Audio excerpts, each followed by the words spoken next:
తెలుగు ప్రజలందరికీ నమస్కారం. ఈరోజు తెలంగాణలో బతుకు భారమై ఆత్మగౌరవం, స్వయం పాలన, నీళ్లు, నిధులు, నియామకాలు ఇలా అనేకమైన నినాదాలతో తెచ్చుకున్న తెలంగాణలో ఈరోజు ఒకప్పుడు కాంగ్రెస్ పార్టీ చరిత్ర భూములు పంచిన చరిత్ర మరియు ఇండ్లు కట్టించిన చరిత్ర. కానీ ఈరోజు రేవంత్ రెడ్డి గారు ముఖ్యమంత్రి అయిన తర్వాత ఈరోజు ఎన్డీఏ ప్రభుత్వం తెలంగాణలో పరిపాలన చేస్తుందనే విధంగా ఈరోజు నారా చంద్రబాబు నాయుడు గారు, బీజేపీ ఈ రెండు ప్రభుత్వాల కలయికగా ఈరోజు తెలంగాణలో కాంగ్రెస్ ప్రభుత్వం నడుస్తూ ఉంది.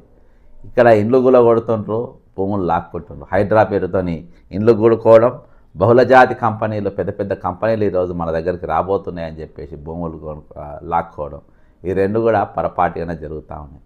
ఈరోజు తాజాగా గత 3 రోజులుగా మరి ఒక సంఘటన, మరి కరెంటు షాక్తోని, కేబుల్ వైర్లతోని ఇబ్బంది అయి కొంతమంది ప్రాణాలు కోల్పోయిందని చెప్పి దాన్ని సాకుగా చూపించి దీన్ని ఏ విధంగా సరిదిద్దాన్ని పక్కన పెట్టి దాదాపు 1,00,000 మంది ఈరోజు కేబుల్ ఆపరేటర్లను, ఇంటర్నెట్ వ్యవస్థను పూర్తిగా రోడ్లపైన వేయడం జరిగింది.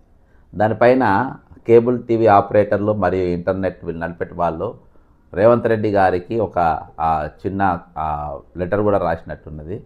కేబుల్ టీవీ మరియు ఇంటర్నెట్ వ్యవస్థపై ప్రత్యక్షంగా పరోక్షంగా లక్షలాది మంది ఉపాధి పొందుతున్నారు.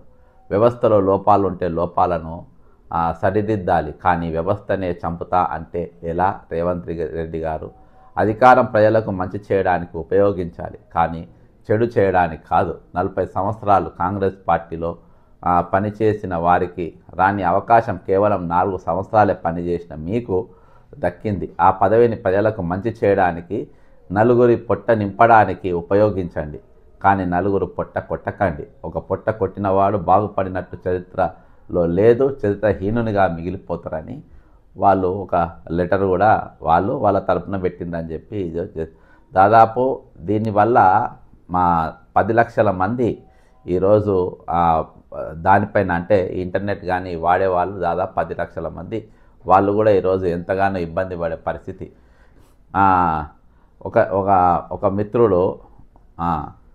ఒక మిత్రుడు ఈ ఉదయం ఫోన్ చేసి, అన్నా దీనిపైన మేము కూడా బతుకుతున్నాము, మా మీద మాకు చాలా ఇబ్బంది కలుగుతుంది, కొంచెం మాకు ఆలోచన చేయండి అన్న అని చెప్పిండు. ఈరోజు చాలామంది వర్క్ ఫ్రమ్ హోమ్ చేసేటోళ్ళు, అంటే ఇండ్ల నుండి పనిచేసేటోళ్ళు, వాళ్ళు ఇంటర్నెట్ పైనే ఆధారపడి ఉంటారు.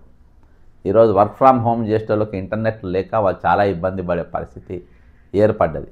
దీనికి ఫస్ట్ ఆఫ్ ఆల్ మీరు ఒక ఆల్టర్నేట్ సోర్స్ చూపించిన తర్వాత ఇంటర్నెట్ కట్ చేస్తే బాగుండేది, లేకుంటే కేబుల్ ఆపరేటర్స్ తీసేస్తే బాగుండేది. కానీ ఈరోజు మొత్తం వాటి మీద పడి ఈరోజు వాటి అన్నిటినీ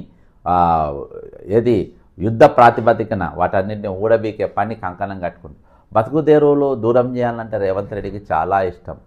ఎందుకంటే మనం చూసినాం ఇండ్లు ఏ విధంగా గులగొట్టిండ్రు. హైడ్రా పేరు పోయిండ్రు. పొద్దుగాల 5 గంటలకు 6 గంటలకే ఆఫీసులకి వెళ్ళి బయలుదేరి 7 గంటల వరకు 6-7 గంటల వరకే ఇండ్ల దగ్గర చేరి హైడ్రా పేరుతో ఇండ్లు ఏ విధంగా నేలమట్టం చేసిండ్రు, ఎంతమందిని నిరస్త్రాయులుగా చేసిండ్రు అనేది మన కళ్ళారా చూసినాం. అంతేకాకుండా లగిచెర్లలో ఆయా ప్రాంతాలలో ఎవరైతే భూమిని సేద్యం చేసుకొని బతికేటోళ్ళ రైతుల భూములు ఏ విధంగా అక్రమంగా గుంజుకుంటూ బాజాప్తా చూసినాం.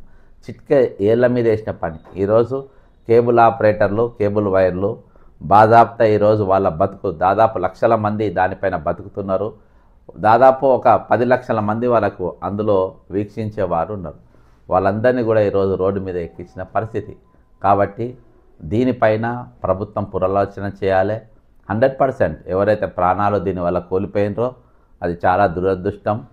కానీ అలాంటివి జరగకుండా మళ్ళీ వీటిని ఏ విధంగా నడపాలనేది ఆలోచన చేయడానికే ఈరోజు ప్రభుత్వం ఉన్నది. కానీ ప్రభుత్వమే ఈరోజు పాశవికంగా వ్యవహరించి వాళ్ళ బతుకులే మేము దూరం చేస్తామంటే ఇది కరెక్ట్ కాదు. ఈరోజు సంఘాలు ఉన్నాయి, మరి సంఘాలు దీనిపైన నిరసన తెలపకుండా, వారిని రోడ్లపైకి తీసుకురాకుండా ఈరోజు కనీసం ఒక నిరసన తెలిపే పరిస్థితి కూడా సంఘాలకు లేదంటే మరి అవేం సంఘాలో నాకు కూడా తెలియదు. దీని మీద పూర్తి వీడియో నేను ఈవినింగ్ లైవ్ పెడతా. ఖచ్చితంగా దీనిపైన ప్రభుత్వం ఒకసారి ఆలోచన చేయాలని చెప్పి కోరుకుంటూ, మీకు అందరికి కూడా ఖచ్చితంగా వీళ్ళకు కేబుల్ ఆపరేటర్కు, ఇంటర్నెట్ వారికి కూడా మద్దతు తెలపాలని కోరుకుంటూ సెలవు తీసుకుంటున్నాను. జై తెలంగాణ, అమరవీరులకు జోహార్.